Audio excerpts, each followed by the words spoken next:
A história do Brasil é feita mais pelo interesse de quem conta do que realmente pela importância dos fatos. Por isso, alguns temas são exaustivamente falados, enquanto outros raramente ocupam os grandes portais ou aparecem nos livros.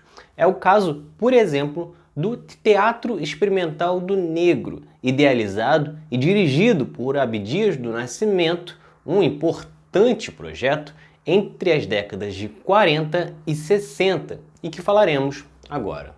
É Pilatos lá na Bíblia quem nos diz, e também faleceu por ter pescoço o infeliz autor da guilhotina de Paris.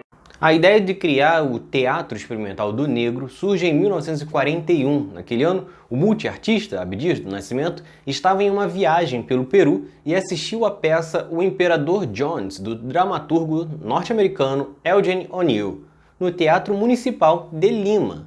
Só que no espetáculo, o protagonista era um ator branco, pintado de preto, em uma prática que é conhecida como blackface. E ao mesmo tempo que se perguntava do porquê pintar um homem branco e se não tinha nenhum intérprete negro por lá, ele refletia que não se lembrava de ter visto no Brasil nenhum espetáculo cujo o protagonista tivesse sido um artista negro, mesmo sendo quase metade da população brasileira. Abdias então decide criar um organismo teatral aberto ao protagonismo do negro, que sai do papel em 1944. O corpo de atores era formado no início principalmente por operários, empregadas, moradores de favela e pessoas de baixa renda. Só que além de um trabalho técnico de noções de teatro e interpretação, o Teatro Experimental do Negro era um projeto de uma dimensão ainda maior. Isso porque o TEM, como também era chamado, fazia um trabalho de alfabetização, iniciação à cultura e também uma conscientização política e social para todos os participantes. Obviamente, um grupo composto apenas por negros gerou críticas, o que foi colocado na época como racismo às avessas. Integrantes, então, respondiam que existiam diversos grupos teatrais que contavam exclusivamente com brancos, então por que questionar um único grupo de negros? E até mesmo a menção do termo negro no nome, na época, era algo muito polêmico, em uma sociedade que tentava esconder que existia uma discriminação racial e que tentava fingir uma democracia racial. Mas o projeto se consolidou e em 1945 fez a estreia, exatamente com a peça O Imperador Jones, que foi apresentada no Teatro Municipal do Rio de Janeiro. A peça foi protagonizada por Aguinaldo Camargo. Depois disso, o grupo passou a incentivar a criação de textos próprios, especialmente com temática ligada à situação do negro na sociedade. O primeiro texto do grupo foi O Filho Pródigo, de Lúcio Cardoso, e que era protagonizado por Ruth de Souza, que foi revelada pelo grupo e se tornaria um dos símbolos do teatro e da televisão brasileira.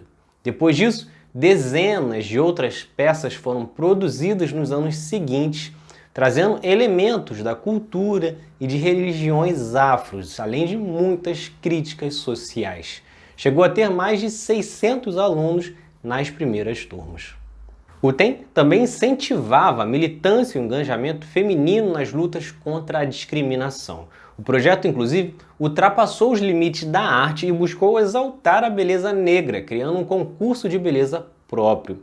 E em 1946, promoveu a Convenção Nacional do Negro e, em 1950, o Congresso do Negro Brasileiro, que tinha como objetivo traçar rumos sociais e políticos a todos aqueles que pretendiam acabar com a hipocrisia social e que procuravam lutar para valorizar o negro brasileiro.